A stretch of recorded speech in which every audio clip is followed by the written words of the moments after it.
over this way.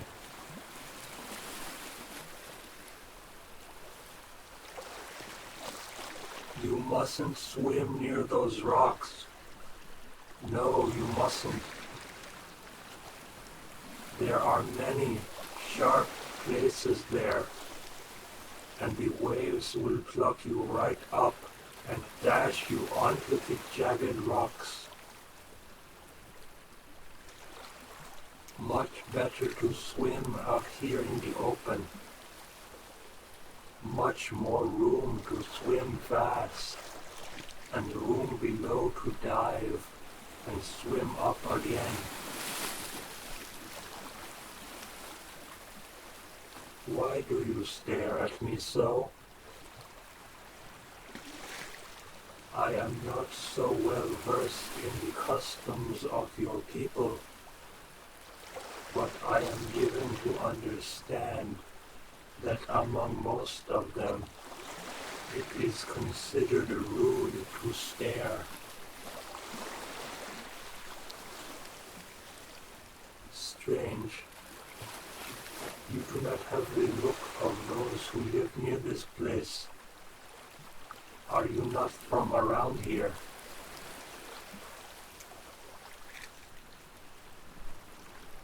Vacation. That is the word for a journey far from home for relaxation, yes. So, I take it you are not familiar with the appearance of one of my kind. Merfolk, yes. People of the sea. The water-dwelling folk of the coast. Though, from what I learned from the locals, my kind do not quite resemble the merfolk that much of your mythology tells of. So I suppose you may look your fill then. But do not forget to continue swimming as well.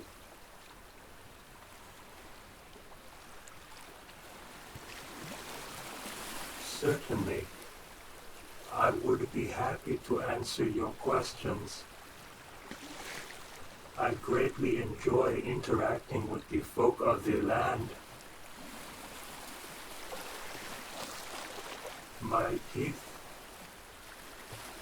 yes, they are much sharper and pointier than yours. That is just how my folk are made. The same goes for my eyes. Larger than yours, and much darker. To you, they must look completely black, though there are other, more subtle colors involved. My hands, I must say, I thought you would have asked about my gills by now. That is always the first thing the locals ask about whenever they first meet one of my kind. My hands are much like yours, see? Very similar, but for the long claws and the extra finger and the webbing between all the fingers, but generally quite like to yours. The gills, yes. See here, just above the bone collars. Here. Collar bones, yes, that is the term. Just above the collarbones, then.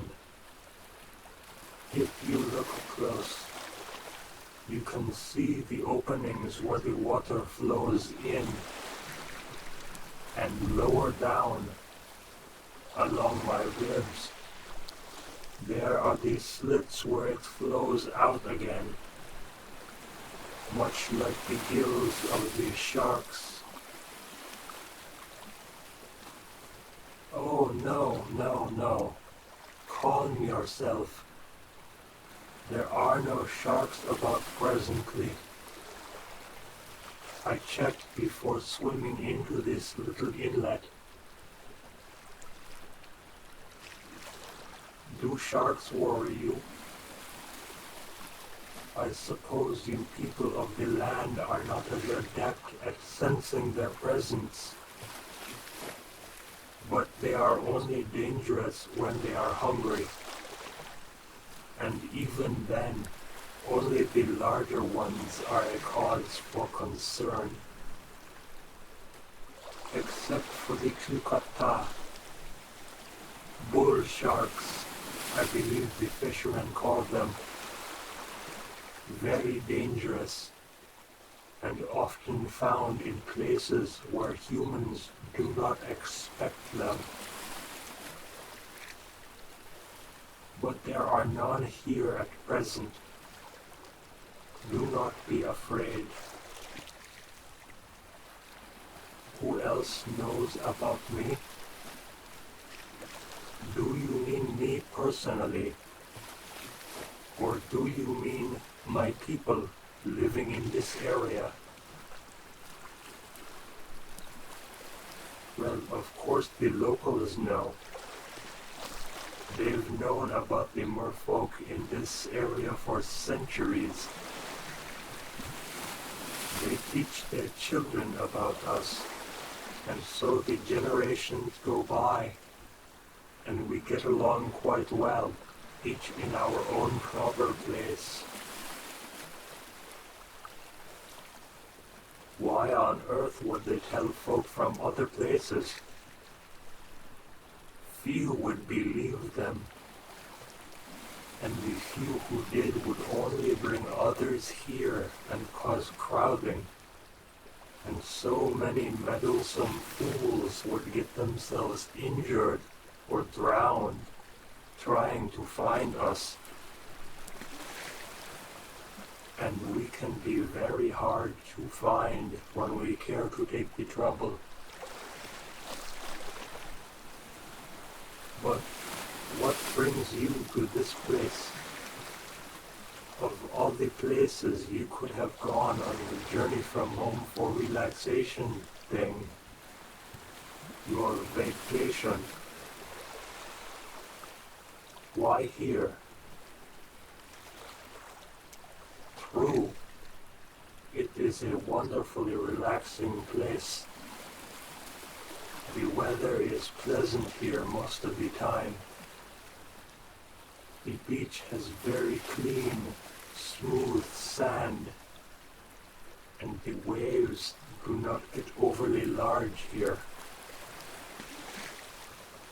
The current outside the bay keeps the entrance scoured clear, and the sandbars and reefs beyond largely break up anything that the storm winds might whip up and hurl ashore elsewhere. Still, though, there are places where it is not good for the folk of the land to go swimming, such as those rocks I warned you away from. Close in by the sand of the beaches, however, in fact, since the weather is fine and the surf is low today, let us both go back to the shallow place, just by that point of rock there. It is a secluded place, but the beach there is very fine. We can both lounge in the shallow water and continue our speech together, and then you will not be troubled with the constant exertion of trying to stay afloat amidst the waves.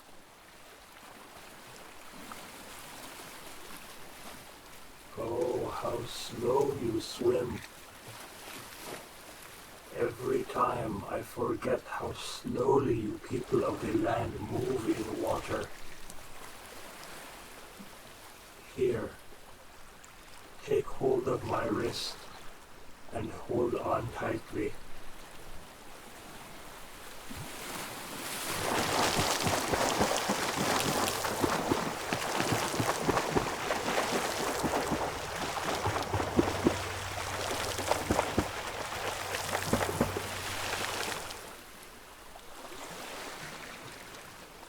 Wasn't that fun?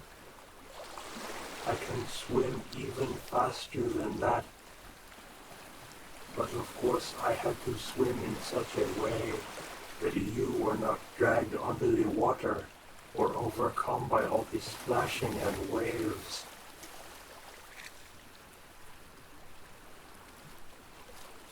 I understand your popular mythology is rife with stories of merfolk saving land dwellers from drowning. I would happily do the same, certainly, but I would hate to be the cause of the aforementioned drowning.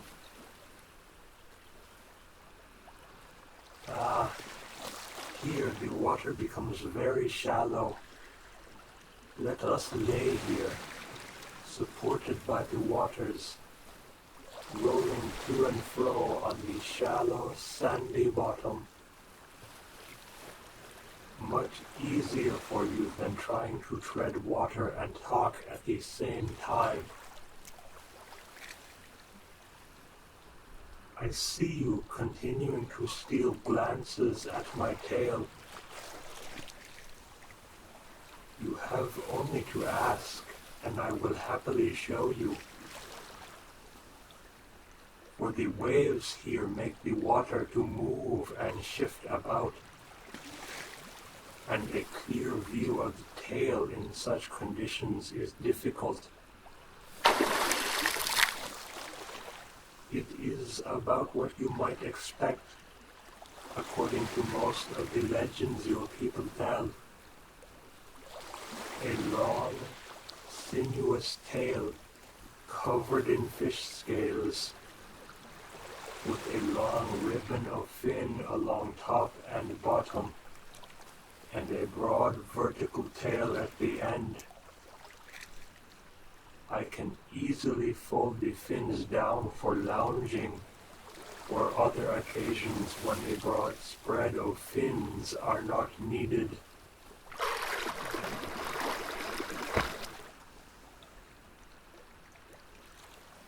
So peaceful this.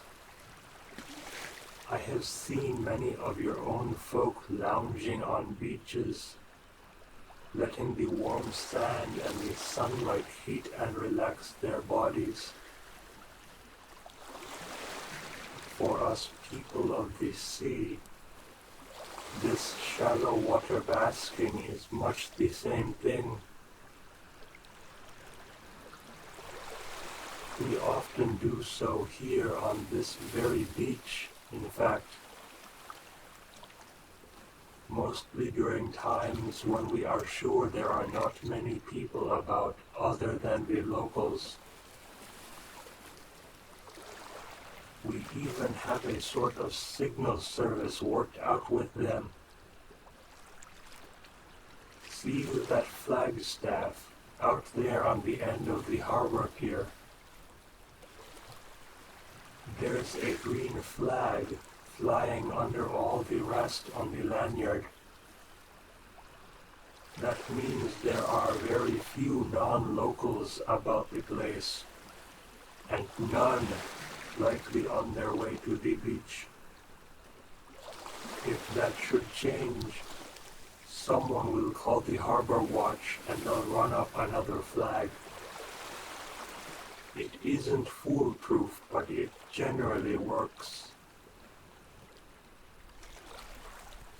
It would not do for folk from out of town to suddenly come upon a beach full of merfolk lounging around.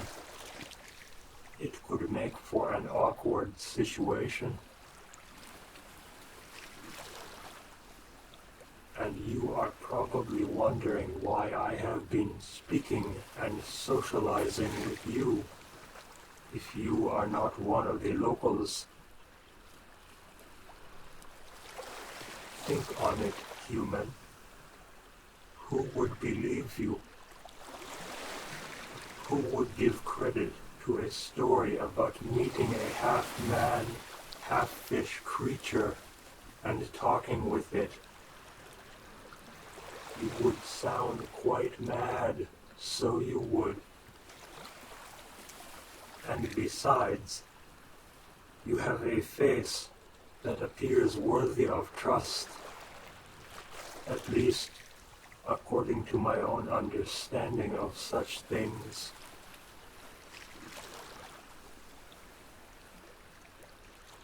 Ah, the bliss of lounging in the waves. Do you not feel the joy of this situation, human? More of your kind ought to try this. They would be happier for it. By the by, it probably would not do for you to try asking any of the locals about my people. Most of them would only ignore you, or perhaps tell you some half-baked sailor tales. But word would get around fast, and the locals are rather, shall we say, protective of their shroud of secrecy regarding my folk. So it is probably best if you do not speak to anyone of our encounter today.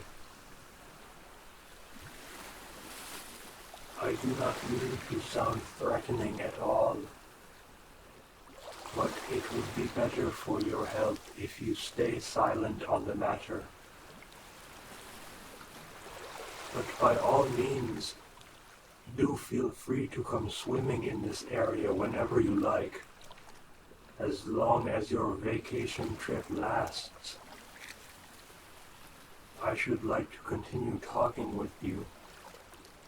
Perhaps next time you can tell me about the land people customs of the place you yourself are from.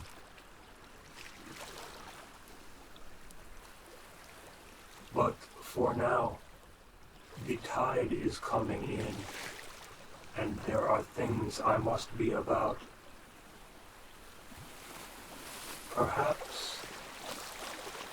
Perhaps, if the weather is clear tonight, the moon is still mostly full and will provide much light in the night. Perhaps you might visit this same place tonight at low tide. I shall look forward to it with pleasure. Until then,